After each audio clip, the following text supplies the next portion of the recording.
Hello guys! Welcome back sa aming channel. This is Art. This is Les! And welcome sa aming adventures dito sa Canada. Naglalakad-lakad kami guys dito sa malapit sa bahay. Ina-enjoy namin yung snow. And naglaro-laro kami kanina dito. Take some pictures. Parang baguhan lang.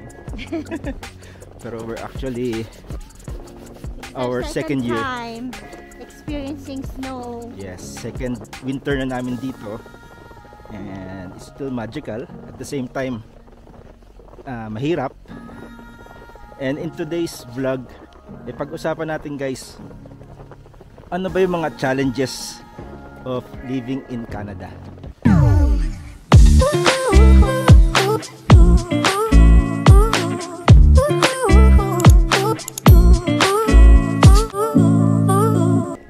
Number one, syempre yung weather. As you can see, makapal po yung snow. And it's negative 11 Celsius. Pero in fairness, hindi malamig masyado ngayon. Airy lang. Ilang minutes na kaming nasa labas pero hindi pa kami nanginginig or something. Yes. Isang factor na rin dun guys yung hangin. Kapag mahangin guys, ang lamig. Pero pag hindi naman mahangin, carry nyo guys, basta doble-doble nyo yung suot nyo. Kita nyo, meron akong hoodie, meron akong jacket, tuk na tinatawag nila, tapos may gloves, tapos sa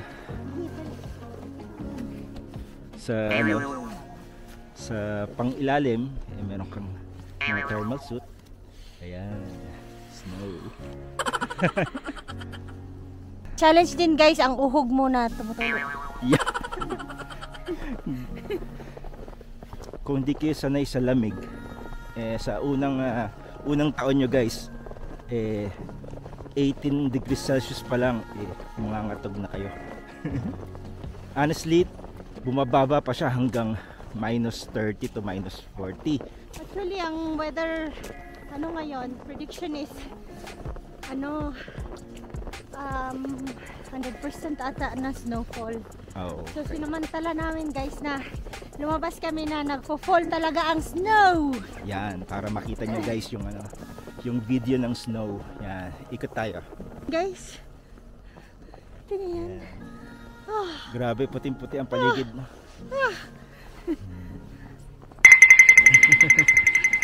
Hala, lalo kapag papawisan. Wala na, nagpawisan na ako. Lalo na kung kayo magdadrive kapag ganitong winter, ingat guys. Makapalang snow, mahirap mag-drive and prone to accident.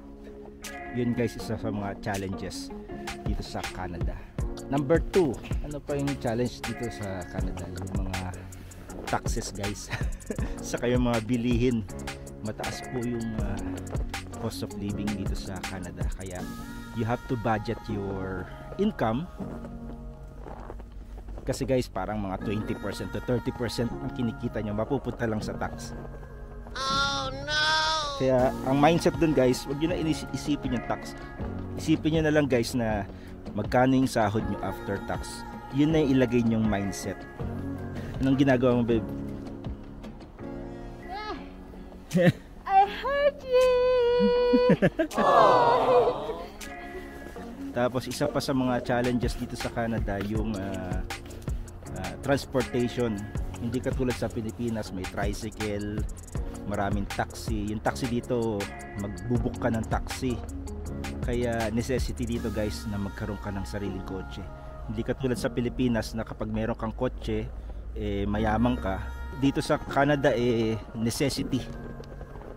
Kaya to si Beb, hindi pa marunong to mag-drive. Dapat nagko-commute ako guys. Nagko-commute siya, which is a challenge. Every morning. Gaano kahirap mag-commute? Siyempre, hindi mo matansya ang time na pagdating ng bus.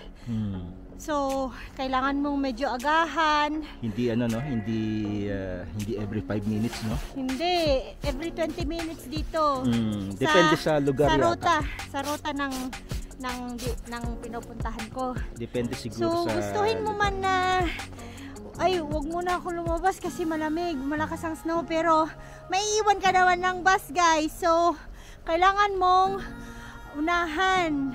At saka tatansyahin mo pa, dahan-dahan kang maglakad kasi madulas ang daan pag snow. So, Kaya yun, challenging. challenge. Yeah. Ano gagawin mo, babe? Ala, slide ka nga. Wala kang sled. Oo. Pero wala kang sled, dapat may sled Wala ka. akong sled. What we are wearing is not ideal. Kasi once na maglaro ka sa snow, dapat naka snow pants ka. Pero naka gear up naman talaga kami, guys. Naka doble kami. Kaso nga lang, wala kaming snow pants. Yeah. The ideal is wear your snow pants. Huy. Naka-jogging pants kami. Yan. Yes. Jogging pants. Naka-leggings. Pero hindi malamig yan, guys. Hindi yan malamig kasi... Actually, pinagpapawisan na kami. Oo. Pagdating sa bahay, basa to. Pag natunaw mo, babasa siya. Isa pa sa challenge din sa Canada, syempre, you have to speak English. Yeah. Mahirap ba mag-English, babe? Yeah. Mag-English ka nga. I know, right? I know, right? Yeah. So- Okay. Yes, I agree. Sa umpisa guys, syempre may mga accent sila, mabibilis sila mag-English, di natin maintindihan, pero you'll get used to it. And sa ibang lugar guys, mga French speaking na lugar dito katulad ng Quebec, na you have to learn French, kaya dagdag pa yun sa challenge. Kami dito kami sa Alberta, okay na yung English. Yeah. Pero marunong kayo ng basic English, maintindihan naman kayo ng mga tao dito. Look, babe. Yan, snow angel. Hala. Yan, sabi nga nila sa Canada kung hindi ka daw nakagawa ng snow angel hindi ka pa daw Canadian. Yan. Ayun, nakikita ba sa video? Highway, ayan yung highway guys. Medyo nakakatakot mag-drive kasi malamig saka madulas yung kalye. Challenge din ang... Sa akin lang to na challenge, guys, ang pag-aaral. Gano'n ba kahirap mag-aral dito sa Canada? Super. Hindi basta-basta guys. Kaya Lalo na guys na nag-aaral ka, tapos nagtatrabaho ka pa, tapos maggagawa ka pa ng mga gawaing bahay, assignments. tapos assignment pa, deadline. That's too much. Kaya kung ikaw ay pupunta dito sa Canada na student visa, ihanda nyo na. Yun ang napaka-challenging, yung mag-aaral ka at isasabay mo sa pagtatrabaho. Yes. Ano pa? Ano na? Ano pa pang mga challenge dito sa Canada? Siyempre, ang pagkikisama mo sa mga tao, even kapwa mo Pilipino, dapat maingat ka sa pakikisama. Siyempre, lalong-lalo na sa mga Canadians, sa mga locals. Yan, communication yan. Communication and syempre yung culture nila. Yeah. Kailangan maki-blend in ka. Yun yung mga unang mga challenges dito. Yes. Dito Pilipinas. Hello, ang lakas ng snow!